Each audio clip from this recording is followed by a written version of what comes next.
People are still getting COVID and can be pretty bad. So I'm going to tell you some things you can do to help issues, hopefully, a little bit. And not just with COVID, but with any kind of illness, because it's all kind of connected. I mean, cold, flu, COVID, they're very similar in many ways. But I'm going to tell you how to think when you get an illness, because you can analyze the situation and help things a little better if you pay attention to your body and figure out what's going on. For example, what do you feel first? Do you feel your kidneys start to hurt?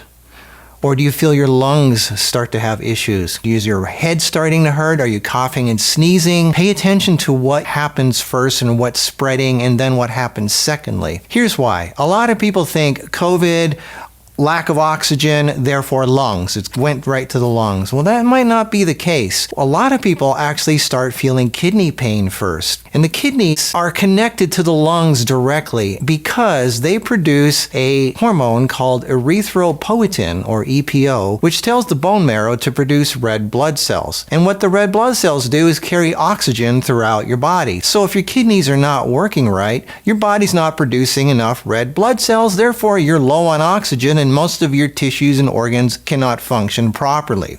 So just because you're low on oxygen doesn't mean it's your lungs that are messed up. It could be your kidneys. And you can tell because your kidneys are in your lower back. And if you start having a really bad lower back pain and it starts to spread up through your back and your whole back starts to hurt, and then you start having breathing issues, and then you start feeling weak and getting chills, it probably started in your kidneys. Kidney cells have receptors that actually, unfortunately, allow coronavirus to attach to them and invade and multiply and replicate, potentially damaging those kidney cells. So coronavirus loves to just attach to your kidney cells. And if you're weak in the kidneys already, or if you're just not healthy and your immune system isn't working right, you could have irreparable kidney damage from it. I'll get more to that in a minute. It's really important that you're healthy in the first place. Acute kidney failure is actually something very common with people that get COVID, and this is one of the reasons. Your kidneys filter your blood, among other things, and if they're not working right anymore, it cannot properly filter blood through it from your body. And when they lose that filtering ability, dangerous levels of waste may accumulate and your blood becomes very toxic, and everything, all your minerals get out of balance, chemicals get out of balance, and then eventually you get acute kidney failure. And this is also called acute renal failure or acute kidney injury. And once that happens, it happens fast, like less than a couple days. And then you're on dialysis fighting for your life. Now, obviously, weak kidneys are going to be a magnet for lots of things like coronavirus. And what makes your kidneys weak? Well, why do people normally end up in the hospital on dialysis in the first place? That's right, diabetics. So, what causes diabetes? Well, we all know, right? Sugar, wheat, bread, refined carbs, especially when it's all combined with fat and oils that clog up your insulin receptors so the cells can't open up. All those bad habits, those addictive foods that people have that eventually leads to most people in the United States, by the way, are pre-diabetic. Most people are, because they're combining fat and sugar. So you're setting yourself up already right there because of your bad dietary habits and your addictions, your food addictions, welcoming the coronavirus, COVID.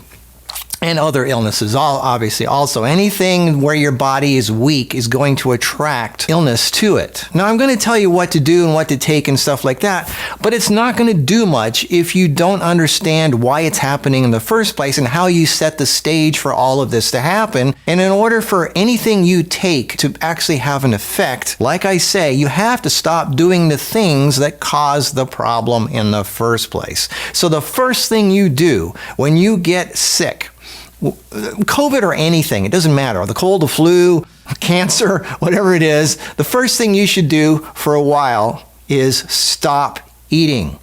Fast. Nothing helps more than fasting. 3/4 of your body's energy is used to digest food and assimilate food. That's a lot of work. That's a lot of energy.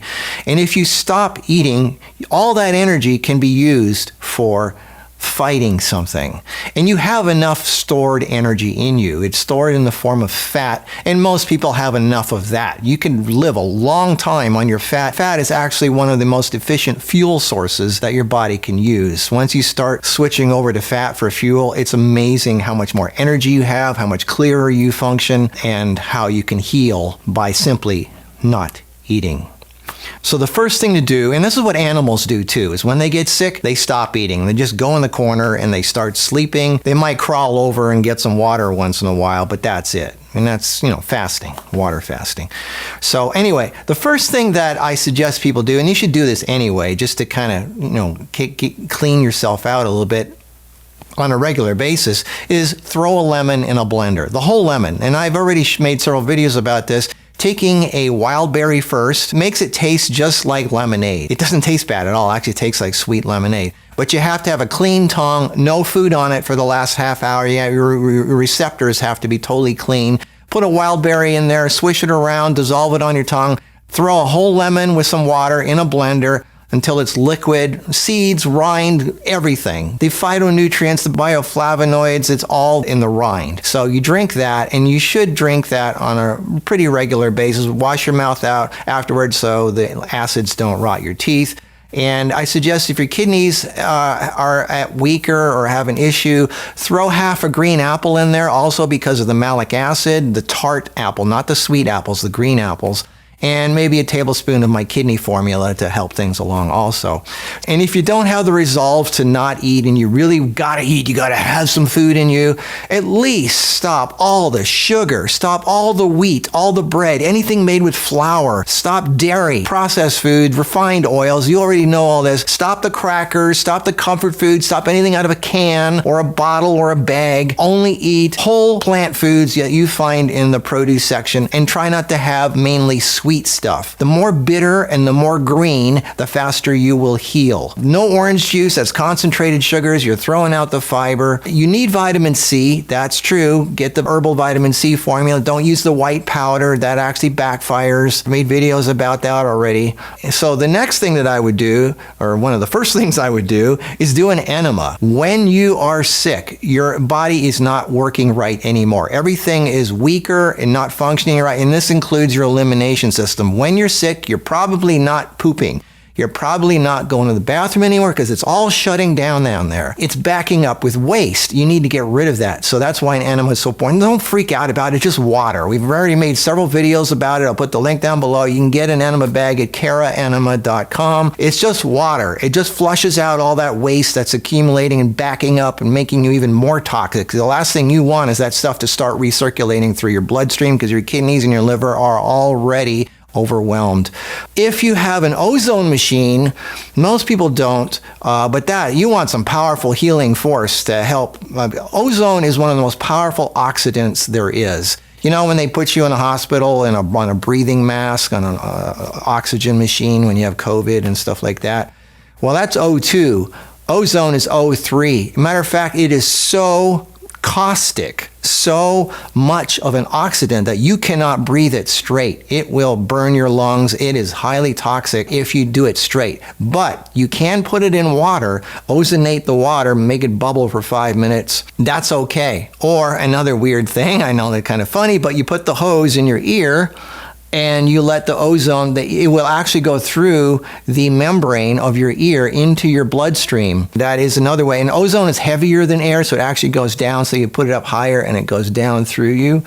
That's kind of a really good way to get a powerful oxidator inside of your system. And I'm not talking about those little tiny things you put in a refrigerator. Those are worthless. This is an oxygen machine hooked up to an ozone generator with a hose coming out. What the ozone machine does is it takes the O2, zaps it with like lightning bolts of high voltage, which then turns it into, that electricity turns it into O3. That's why you smell ozone in the air during thunderstorms, because the lightning hits the rain and turns it into ozone, and so that's why you're smelling that clean air. Ozone is a great purifier, but again, you cannot breathe it straight. You have to put it in water, or stick it in your ear or something like that. But don't breathe it. I made a video on ozone down below. All right, so ozone is another powerful thing you can do, but most people don't have ozone. Oh, and by the way, ozone water, the stuff you buy at the store that says ozone water, that's worthless. That's not the same. They used ozone to purify the water, but ozone oxidizes and dissipates within 15 minutes of making it. So you cannot make ozone water and then a day or two or a week later drink it and have ozone. It dissipates within the first 15 minutes. So again, the ozone water, ozonated water that you buy at the store, they used ozone to clean and purify the water, but there's no ozone left in it. You need to make it and drink it or get it in you right away. All right, anyway, so other things that happen when you're sick. When you have COVID, a lot of people get nauseous and they get their brain hurts. You can actually have brain damage from it. There's several reasons for that. One is your kidneys also regulate blood pressure. And when the kidneys aren't working right, your blood pressure can go through the roof, and you end up, that's why your brain can start swelling because of the blood pressure. One way to get that down is I suggest drinking white tea. That lowers blood pressure. It helps a lot with artery pressure, high blood pressure. It helps protect the arteries if you take it on a regular basis. But white tea is something I suggest it actually has less caffeine and it not as hard on your system as green tea or black tea. Don't do black tea. I suggest white tea. If all you have is green tea, fine, but that helps reduce the blood pressure and the swelling in your brain. It will probably get to a point where you get so nauseous, you feel so much nausea that you can't even drink water. Well, you need water in your body. So one of the ways to get water in your body is, again, an enema. It doesn't matter which end it gets into. If you put a half a gallon of water in your intestinal tract and your body's dehydrated, it will absorb a lot of that water into your system that way. So it doesn't matter how you get the water in you, just get it in you. And that's another way to do it. So that's why it's good to do an enema at least every other day when you're sick. All right, so let's say your kidneys are messed up. You can tell again by having lower back pain, you're really sore down here, you want to have a heating pad down there. In that case, you need to do things that help your kidneys. Stop salt. Stop anything that has salt in it. You need to go on a kidney diet. And there's a lot of things that you cannot be eating or drinking while you're trying to heal your kidneys, because your kidneys help the sodium potassium levels. Your electrolytes cannot be regulated anymore by your kidneys. So you got to stop anything with salt, including, unfortunately, high potassium foods, which are a lot of times the healthiest things you can eat. So you got to cut down on the potassium and the sodium and the calcium and the oxalates. Normally, if you're healthy, oxalates are not an issue. I already made a video about that. But if your kidneys are run down, and most people's are because they're pre-diabetic, then you got to cut down on the oxalates. That's coffee, chocolate, kale, stuff like that. I already made a video about that, and it's easy to find out what those are. But you got to really go easy on your kidneys. I suggest just drinking lots of water. That's it. Just flush them out. Maybe some lemon water. Throw a whole lemon in there. The flavonoids in the lemon rind really help. Green apple has malic acid. All right, so the kidneys are again connected with your lungs. So if your kidneys are messed up, your lungs are messed up. So for the lungs, again, there's several things you can do that I've made videos about. One is peppermint oil. Take a capsule, an empty capsule, like a big 00 size capsule. Fill up the big end with like 10 drops of peppermint oil. Cap it up and then swallow it with some water. That peppermint oil will get in there and really open up your lungs. And that also helps with digestion and nausea. So the peppermint oil is really good for your lungs and the nausea. And if you're eating or anything like that, because it helps with digestion, nausea. Anyway, you also have to fight the infection in your lungs. And your help for that comes again from your friendly neighborhood pine tree. Your pine trees are your best friend for lung issues. I made a video about this. That sticky sap that comes out of the pine trees and then turns into hard resin, that is really good for bronchitis and any kind of lung infections. And the pine needles, those are really good. They're really high in vitamin C, and they also have terpenoids in them. So again, one of the things that you should do, and this is a video I made 10 years ago, is make a tea out of pine needles, rosemary, and licorice root. The pine needles help your lungs and they're high vitamin C. The rosemary is really good for circulation. It's good for getting things moving. It helps your brain. And the licorice is really good for hormones and it helps sweeten the whole thing up. And I'm talking about natural licorice root, not the isolated licorice, the deglycerized licorice that you get in the store. That's not good for you. Real licorice root, which looks like a piece of wood, that's what you want. You can get those online. Most Asian stores carry it. So anyway, make a tea out of pine needles, rosemary, and licorice root. And if you have nothing else, just use pine needles. Just you don't boil it. Just make it kind of a little like warm so it steeps in there. Let it sit for a while. You don't have to boil the tea. All right. So what else? One of the most important things, again, stop all sugar, all wheat, all flour, all dairy, processed foods, refined oils. This means cottonseed, palm, canola, all those oils that you see in your crackers and in your cheese, the fake cheese. Forget the fake cheese. Stop eating, if you can, everything. And if you're going to have something really mild like cucumber. Cucumber is really good for kidneys. Just munch on it or, make a juice out of it, but throw the whole thing in there. The silica of the skin of the cucumber is good for connective tissue and collagen. You need that in your body, so don't peel the skins off the cucumbers. So that's something that you should do no matter what you have. It helps with COVID. Once you have it, you're not going to get rid of it like right away just because you're doing this, but it helps speed things along, it helps clean you up, helps get things moving. You need every bit of help you can get when you have an illness like that. And you do the same things with anything. If you got cancer, you got the flu, you got pneumonia, immediately take action. Stop the addictive things. Oh, and another thing, you notice how when you have COVID especially, you start getting later at night, breathing issues get worse, like you have asthma, you start getting an asthma attack. You know why that is? That's because sitting on top of your kidneys, literally glued on top of your kidneys, are your adrenals. And asthma and breathing issues and a lot of allergies are actually adrenal dysfunction. Your adrenals aren't working right. They're run down. Well, what runs down your adrenals? Well, staying up late, not going to bed early enough, eating late. If you keep snacking all day, which is another pre-diabetic issue, I made videos about that. Stop snacking, especially refined carbs.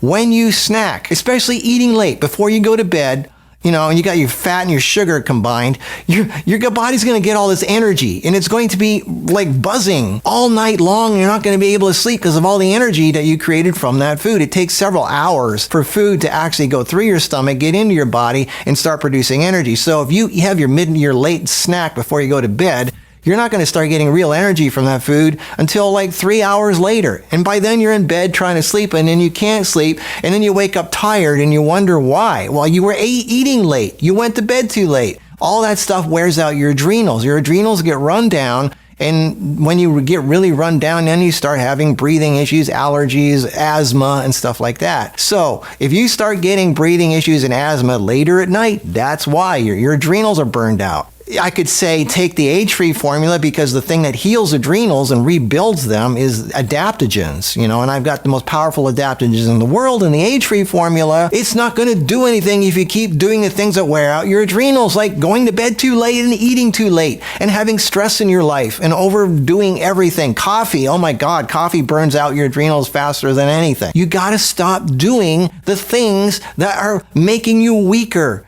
because you cannot get stronger if you continue doing things that make you weaker and wear you down. Stress is a big one. Eating late and going to bed too late. Huge. People don't take that seriously enough. They think, it's no big deal. Well, it is. It all catches up to you. All right, I'm making this a long video. I don't want to ramble. I just want to tell you, again, people are going to continue to get sick. Even if COVID goes away, you're going to get similar things. And so you need to know what to do and how to look at your body and figure out what's going on. And there are some basic steps that you do. Stop eating the sugar, the wheat, the dairy, all that stuff. Stop eating it, period. Do water. Do cleanses like enemas. And then if you do put something in your body, make sure it's something really powerful like throwing a whole lemon in a blender, or green juices, not sweet juices, your pine tree, the herbal vitamin C, the age-free, stuff like that, especially the enemas, help flush out water in your mouth, water in your butt, water everywhere, and lose the stress. So I hope this helped. I mean, there's so many, God, this country is so full of people that are just asking to get sick. They can't stop the addictive things. And then their bodies run down and they wonder why they catch these deadly diseases and they're fighting for their life. One day they think they're fine. The next day they're in the hospital on a dialysis machine because their kidneys stopped working. And they wonder why. They don't make the connection with the bread and the sugar and the dairy and the wheat and the flour and all the refined oils and all that stuff and the fat. I can say this till I'm blue in the face. Some of you get it. Some of you get it. That's great. Marcus, you're rambling. I know. Okay, so I got to go. I think you get it. I think you know what I'm talking about. So anyway, yeah. Do the right thing. Just have the strength to do the right thing. And the more you do the right thing, the more healthier and vibrant and energetic you feel, and you'll notice you're not getting sick anymore, and then you'll continue doing the good things rather than waiting to the last second, doing all your addictive foods and then waiting to the last second and think you're going to take something to get better. It doesn't work that way. All right, I've said this enough times, haven't I? I think I have. All right, well, I just want you to be healthy. I want you to be happy and having a good life because it goes fast. Might as well do the right thing so you can have a good life while you have one. All right, well, I hope this helped. I will see you next week. I only want the best for you. Think about what I say. Take it to heart. Give it a shot. I think you'll find there's going to be some amazing results if you do. All right. See you next week. Bye.